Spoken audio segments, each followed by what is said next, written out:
not think of becoming chief minister. इसलिए लोगों में का भ्रम भी ये दूर हो जाना चाहिए कि ये दोबारा कोई चीफ मिनिस्टर बनने की संभावना है, क्योंकि कांग्रेस जिस तरीके से चल रही है, 6 कांग्रेस है हरियाणा। अब ये पता नहीं कौन सी कैंडिडेट जो है, कौन सी कांग्रेस का कैंडिडेट। इवन 2 कांग्रेस तो कुटुंबा के घर में ही हो गई। एक दिव्येंद्र सिंह की कांग्रेस और एक भूपेंद्र सिंह की कांग्रेस, और 6 कांग्रेस, एक किरण चौधरी की कांग्रेस। अशोक तंवर चले गए ना, तो उनकी भी थी एक शैलजा की कांग्रेस, एक रणदीप सुरजेवाला की कांग्रेस, और भी कोई किरण का तो बोल दिया। मैं रहता तो साथ में मेरी थी। हाँ, कुलदीप बिश्नोई। और वहां टिकट इसलिए नहीं बांटी जाती कि ये जीतने वाला है, बल्कि इसलिए बांटी जाती है कि मेरी कांग्रेस है तो मैं जीत जाऊं। चारों तरफ ऐसे कैंडिडेट को टिकट दिलवा दूं कि उनकी बिरादरियां मेरे को वोट दे दे। वो हारे या जीते मेरा कोई मतलब नहीं, बल्कि हार जाए तो ज्यादा ठीक है।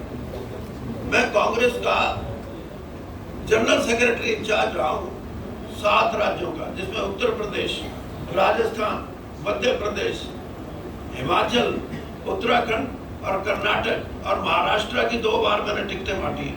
कांग्रेस गिरी कैसे है?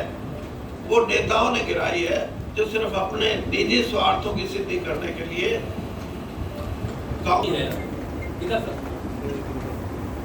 तो भूपेंद्र सिंह हुड्डा का भविष्य क्या देख रहे हैं? देखो, भविष्य तो आप अखबार वाले या मीडिया वाले बताओ।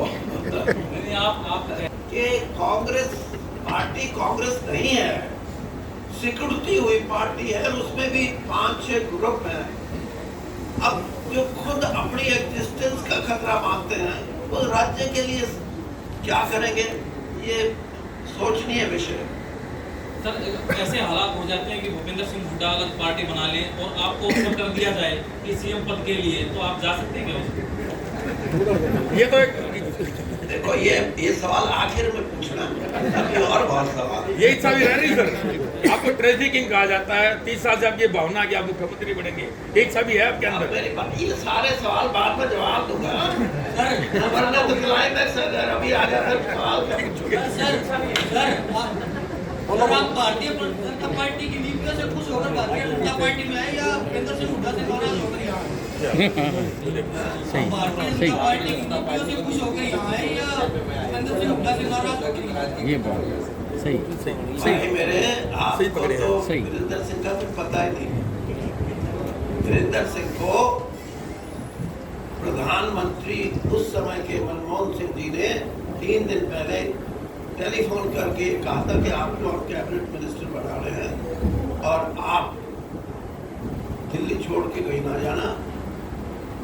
और मेरे घर 5000 आदमी आ गए। 5 बजे वोट का टाइम था और 1 बजे टेलीफोन आता है कि माफ करना चौधरी साहब, हो नहीं सकता। वीरेंद्र सिंह इसलिए कांग्रेस ने छोड़ी। मेरा आत्मसम्मान की बात है। मैं जिस पार्टी को मैंने 40 साल सिंचा हो और वो इतना बड़ा मेरे साथ धोखा करे। मैं और बताता हूँ अगली बार। मेरे को सोनिया गांधी जी ने कहा कि आप मोदी जी के साथ जाओगे। मैंने कहा जी आप बता दो, मैं तो और कहीं भी चला जाऊंगा। तो कहने लगी अपनी पार्टी बना लो। मैंने कहा 100-200 करोड़ रुपए दिलवा दो, मेरे पास तो पैसा है नहीं। वो कहने लगी मेरे पास भी नहीं। मैंने कहा फिर इनसे दिलवा दो, ये जो आप समझ गए हो। रोजगार में सहकारी चीनी मिल, एक देवीलाल सहकारी चीनी मिल है। सिर्फ अब तक जो वहाँ पर अब तक विकास की बात आप कर रहे हो, चुनाव की घोषणा होने के बाद IMT का भी मामला आ गया। चावल भाई मेरी 1 मिनट पहले मेरी सुन, अरे ना मेरी सुन लो। मैं ये काम कुमा की बात का हमको जवाब नहीं दूंगा। मुझे पॉलिटिकल बात करो यार, मजा आ गया। आप ये कहिए सर, मेरा एक सवाल है। हाँ बोल। आपने 6 कांग्रेस की बात की, मैं ये कह रहा हूँ आधी कांग्रेस भारतीय जनता पार्टी में आ रही है, तो क्या भारतीय जनता बीजेपी कांग्रेस एक कह दिया जाए तो ये अतिशोक्ति तो नहीं होगी। एक जब तक कांग्रेस में रहते हैं नेता तो भारतीय जनता पार्टी उन्हीं पर आरोप लगाती है, ये है वो है। जब वो भारतीय जनता पार्टी में आ जाते हैं तो वो गंगा के धुले कैसे हो जाते हैं? सही पकड़े। देखिए, गंगा तो सबको पवित्र करती है, आप भी मारा हो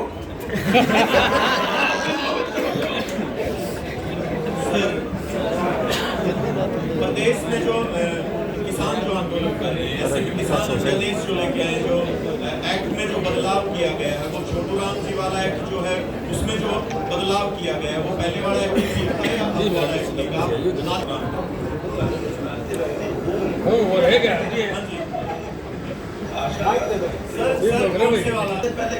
सर किसको सुनाना है?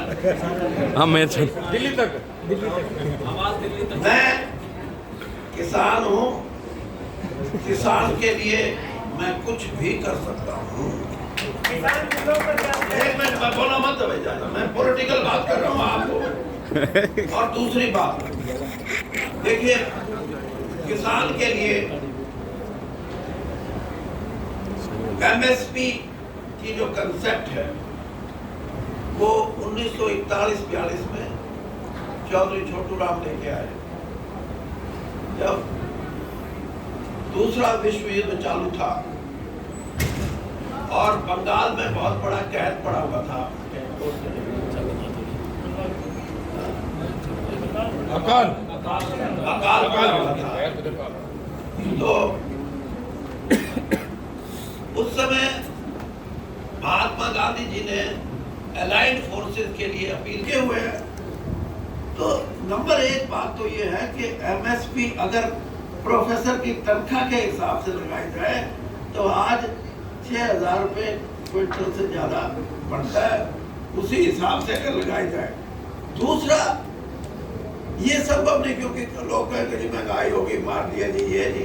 दूसरी जो चीज है वो है कि किसान को डोमिनेट करे किसान वैल्यू एडिशन। जब तक उसकी फसल का वैल्यू एडिशन का खुद मुख्तियार वो नहीं होगा, किसान देश की धन दौलत और दुनिया की धन दौलत में हिस्सा नहीं ले सकता। मैंने एक प्रोफेसर का लेख पढ़ा था अभी का लेटेस्ट, वो कर्नाटक में ये कॉफी के किसानों का सम्मेलन था, उसमें उसने ये पूछा कि ये बताओ कि आपको जो कंज्यूमर की प्राइस है कॉफी की और आप किसान हो, कितना फर्क है? तो वो कहने लगे जी हमारे को तो इतना पता नहीं। उसने कैलकुलेट करके बताया था कि 45 रुपए की कॉफी का कप अगर 5 स्टार या 3 स्टार होटल में मिलता है तो जिसने कॉफी पैदा की है उसका हिस्सा 1 रुपया 45 पैसे। तो इस तरह का विरोधाभास, इस तरह की परिस्थिति में दूसरा जो फैक्टर है वो है वैल्यू एडिशन का, और तीसरा जो फैक्टर है वो ये है, ये एफपीओ बोलते हैं ना, 10,000 एफपीओ बनाने का हमारी सरकार का, प्रधानमंत्री जी का विचार है। बेसिक कंसेप्ट ये है कि एफपीओ के माध्यम से एक्सपोर्ट करें फूड ग्रेन्स और फूड प्रोडक्ट्स का इस देश के अंदर। अब एक मिनट, आप तो पुराने साथी हो कि या फिर वो FPO they should have the monopoly for export of food grains, ताकि किसान को दौलत में हिस्सा तभी मिल सकता है, वरना कोई उसको संभावनाएं है नहीं। और इसीलिए हमारी पार्टी ने ये प्रयास किया है और मैं इस प्रयास को ठीक मानता हूं। दूसरा प्रयास जो लोगों ने बहुत क्रिटिसाइज किया उसका, वो हमारा ये जो डीमोनेटाइजेशन था उसको भी लोगों ने दूसरे तरीके से पेश किया। ये सारे के सारे प्रधानमंत्री के जो अटेम्प्ट हैं वो प्रो पुअर है, प्रो किसान है, और इन बातों को समझने का समय लगता है। देखिए आप अभी ये, क्योंकि ये जल्दी में, इसलिए मैं अपनी बात खत्म कर दूँ, वरना मैं एक्सप्लेन कर सकता हूँ कि क्यों आज जरूरत पड़ी।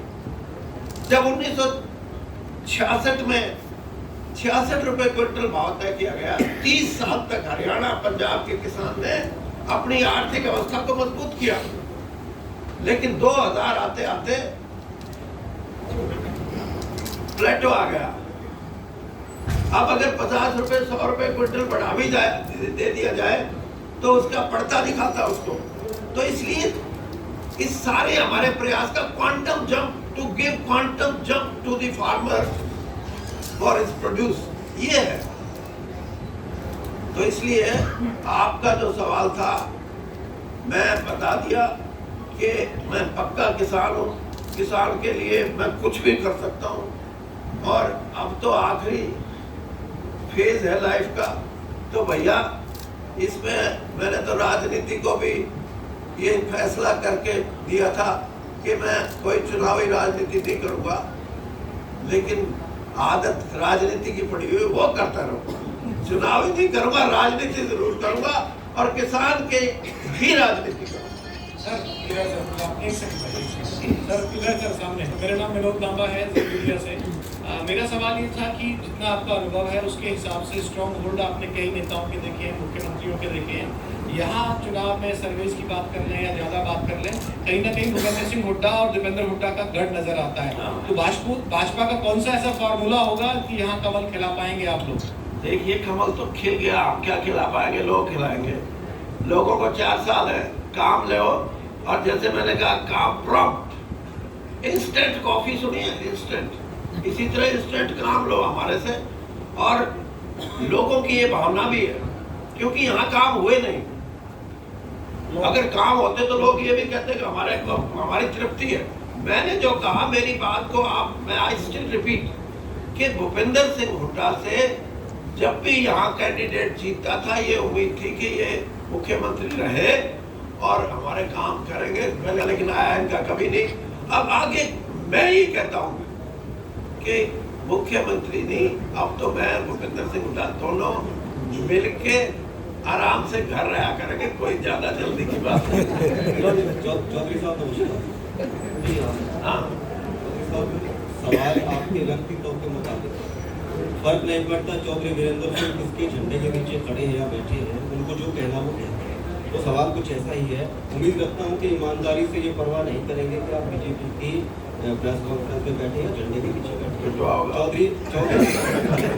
चौधरी छोटूराम ने अपनी एक जनसभा के अंदर कहा था कि जाट करेगा राज और राज करेगा जाट, ये नारा दिया गया था। ये इसके बारे में चौधरी वीरेंद्र सिंह चौधरी छोटूराम के नाती क्या कहते हैं? एक सवाल, दूसरा सवाल और कर लेता हूँ, फिर मैं मिले ना नहीं। पहला सवाल ये है कि चौधरी छोटूराम ने कहा था कि राज करेगा जाट और जाट करेगा राज। चौधरी वीरेंद्र सिंह क्या कहते हैं? उन्होंने कभी ये नहीं कहा। उन्होंने वो पीसेंट्री के लिए लड़े सारी उम्र। उन्होंने जाति से ऊपर उठ के, आज भी आप यहाँ किसी वकील से पूछना जो 20 साल पहले लाहौर जाके आए, डेलीगेशन गया था, अकेले एक आदमी की तस्वीर है लाहौर की असेंबली में, हिंदू की, वो छोटूराम की तस्वीर है, इसलिए कि उन्होंने किसान के लिए किया। और मैं तो भाई मैं क्या क्या सुनाऊं। एक मैं जब लॉ में पढ़ता था, एक किराएदार था, वो महिला एज थी काफी, और उसके घरवाला जो था जेई या एसडीओ था, तो उसको पता नहीं था मैं कौन हूँ।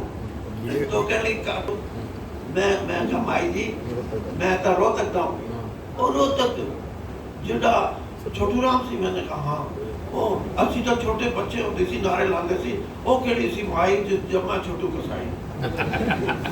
सुनने की बात है ये। मैंने कहा माई ये किसने बोल दिया आपको?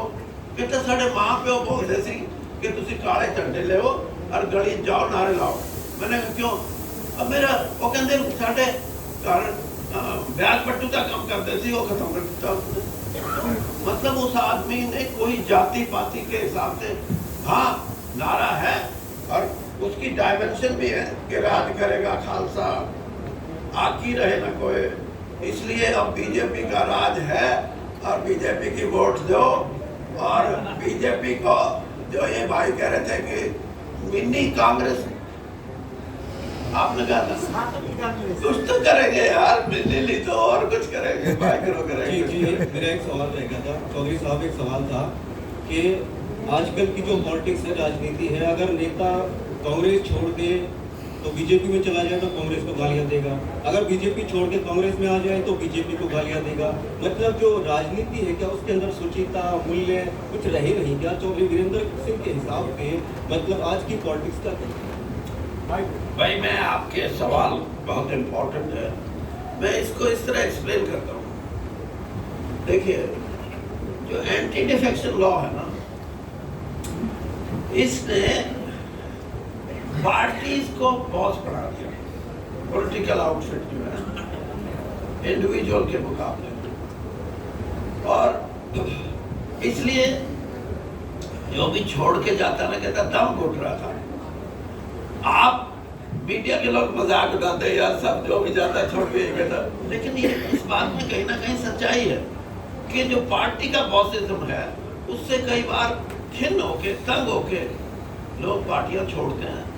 और उसका सबसे बड़ा कारण ये है कि एंटी डिफेक्शन एक्ट जहाँ भी उसके फायदे भी हैं, मैं ये नहीं कहता, लेकिन उसका नुकसान ये है कि पर्सनल लिबर्टी जो आदमी की है उसको रिस्ट्रिक्ट कर दिया जाता है। ये एक्ट आया था आप एमपी थे मेरे ख्याल से, जब ये एक्ट आया था आप 85 में एमपी चुने गए थे, और उसी टाइम ये एक्ट आया था। जब ये एक्ट आया था 85 में तब आप एमपी चुने गए थे 85 में। सर मेरा एक सवाल है, जब मैं पहले मैं इनका जवाब दूंगा। जो एंटी डिफेक्टिंग लॉ, मैं आपका जवाब एंटी डिफेक्टिंग लॉ 85 में आया था, तब आप जो हिसाब से संसद चुने गए थे। नहीं, मैं उस कमेटी का मेंबर भी था, लेकिन मैं आपको ये बताना चाहता हूँ कि आया राम गया राम इतने बदनाम हो चुके थे कि उस समय की पॉलिटिक्स ये कहती थी यार कोई राज करो ना तो कोई दिन में 3 बार बदलते हैं। ये एक फैक्टर था, लेकिन आज जो फैक्टर है उसको भी आप अप्रिशिएट करो। मैंने क्राइम की संख्या लगातार बढ़ती जा रही है। पानीपत में एक युवती पर तेजाब फेंक दिया गया और ये बल्लभगढ़ में लड़की को सरेआम गोली मार दी गई। अपराध की तरह लगातार बढ़ता जा रहा है। बेटियां बीजेपी लेकिन लगातार बेटियां कहाँ सुरक्षित है? मैं आपको ये बताऊं कि एक समय था जब ये हम ये कह सकते थे कि हरियाणा की पुलिस और पुलिसिंग दोनों बहुत इफेक्टिव थी, लेकिन कुछ ऐसे फैक्टर हैं जिसमें क्राइम अब आपको ज्यादा नजर आता है। एक तो आपका फैक्टर है, आप मतलब आप पार्टी नहीं, आप मीडिया के लोग, छोटी चीज को भी आपकी ये कैपेसिटी बढ़ गई कि आप लोगों तक पहुंचाते हो। लेकिन दूसरी बात मैं ये कहूँगा कि हमारे जो पड़ोस का सिस्टम है, खासतौर पे उत्तर प्रदेश में ये मेरठ, शामली, ये सहारनपुर और फिर हमारा 2 शहर ऐसे हैं जिनका साइज बहुत बढ़ गया, गुड़गांव और फरीदाबाद।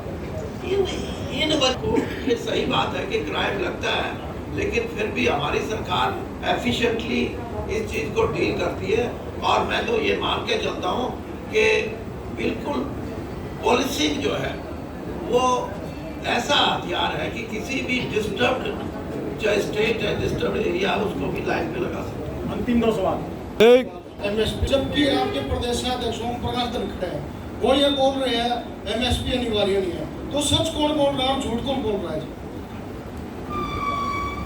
भाई बात ये है, आप एक बात समझो कि ना तो धनखड़ की कोई अथॉरिटी एमएसपी को हटाने ना जो कह रहे हैं एमएसपी मेरा एक करोड़ लोग जो किसानी से जुड़े हुए हैं उनके जो अधिकार है, एमएसपी का अधिकार है, उनका अधिकार किसी की ये मंशा नहीं है कि उस अधिकार पे कोई चोट लगाए।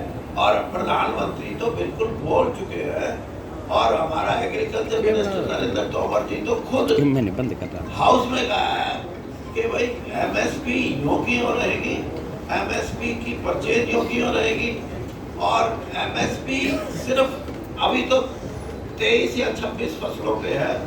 हमारा तो ये भी है कि इसको और भी उसका व्यापक रूप हो, ताकि कोई ऐसी फसल उगाए कार हो। अंतिम सवाल, उसको कानूनी रूप देने में क्या हर्ज की बात है? देखिए, आप सगाई करते हो ना,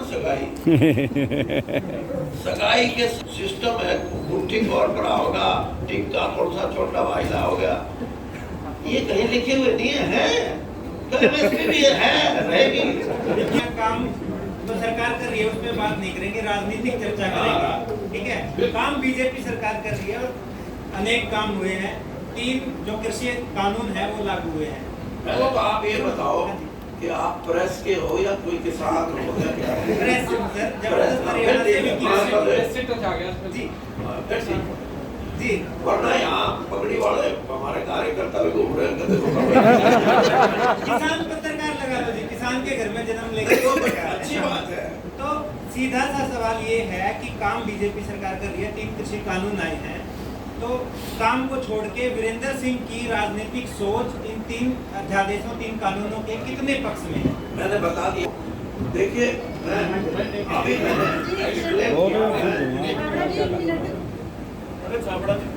एक अंग्रेजी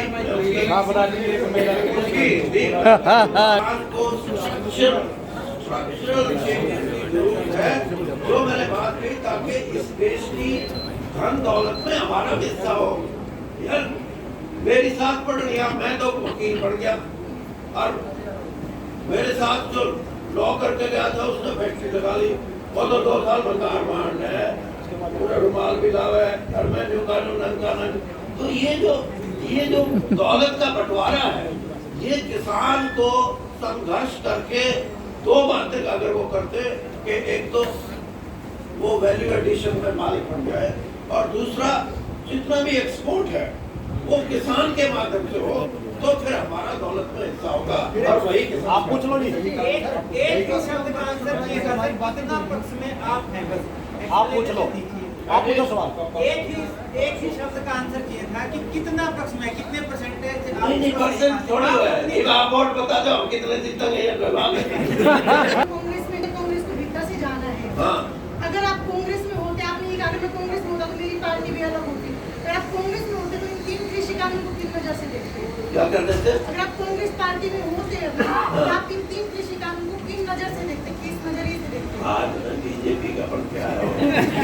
कि मैं कांग्रेस में था, मेरे को सेंटर में मंत्री बनाया गया था, उस कारण मेरे को नहीं बनाया गया, पहले बोल दिया गया मंत्री बनाया गया। इसी तरह आपको तो मंत्री बनाया भी नहीं था, 2 पार्टी छोड़ के आ गए थे। यहाँ से ऐसे ही हमारा बड़ौदा गुहाना हल्के में जैसिम ठेकेदार को 3 दिन टिकट दी गई थी, और इन्हें मांगा भी था, फिल्म की काट दी गई, इन्होंने नहीं पार्टी छोड़ा। ठेकेदार की सुन लो, इससे बड़ी आदमी नहीं मिलेगा कोई। मैंने कहा बिल्कुल ना छोड़िए टिकट, मैं बोला मैं अपने आप लड़ दूंगा। जो बोला ना, पार्टी ने कह दिया था, मैं तो फिर भी